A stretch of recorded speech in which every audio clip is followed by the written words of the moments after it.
kabundukan ng Nueva Vizcaya, nagsisimula ang payapang umaga. Tahimik ang paligid, maririnig lamang ang mga huni ng mga ibon at ang saliw ng mga dahon sa hangin. Ngunit sa likod ng katahimikan ito, may mga taong patuloy na nagbabantay. Sila ang mga forest rangers. Isigaw mo sa hangin, tumindig at magsilbing liwanag.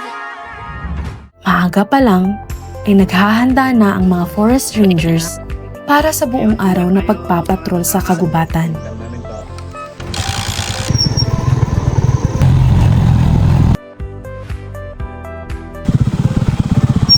Tinatahak ang mga mahahaba, matatarik,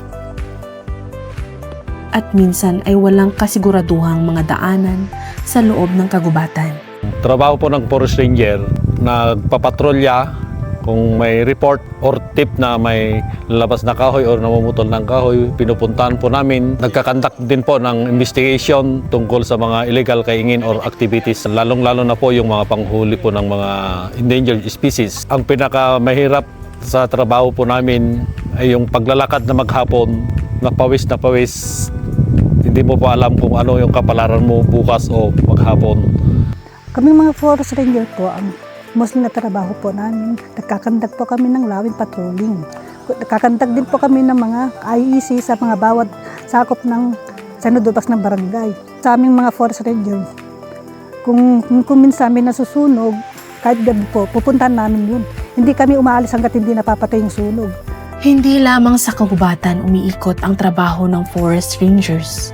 Nakikipag-ugnayan din sila sa komunidad upang sama-samang mapangalagaan ang kalikasan.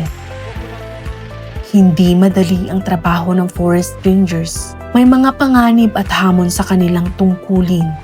Kung minsan din po, natatakot din ako bilang babae kasi wala akong kalaban-laban kung sakaling may mangyari sa pagpapatrol namin. Bilang forest ranger po, enjoy lang po ang trabaho. Kahit mahirap, enjoy lang talaga. Kasi hindi mo pinasok ang isang bagay kung hindi mo kaya. Naranasan ko po ang nagkaroon ng threat. Una po, sinira po nila yung sasakyan namin na hindi po namin alam. Tapos may nahuli po kaming sasakyan.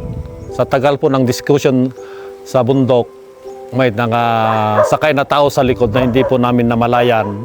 Inagaw po yung manibela sa akin nung yung naprehend na sasakyan. Tapos muntik akong tinaga. Tinalunan ko yung sasakyan na tumatakbo, binitawan ko po yung manibela.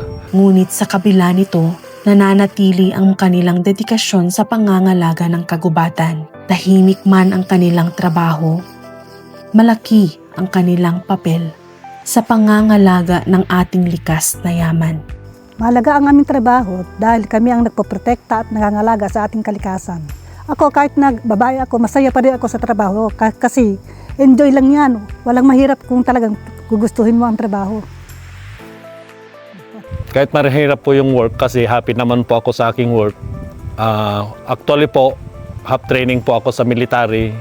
Ganitong trabaho ang gusto kong mangyari sa aking buhay, mag-serve sa gobyerno, lalong-lalo na po pangalagaan ang kapaligiran. Kaya mahal na mahal ko po ang trabaho ko po kung paano mag-establish ng forest protection sa nasasakupan po ng Nueva Vizcaya. Dahil sa kanilang pagbabantay, patuloy na napangangalagaan ang ating mga kagubatan.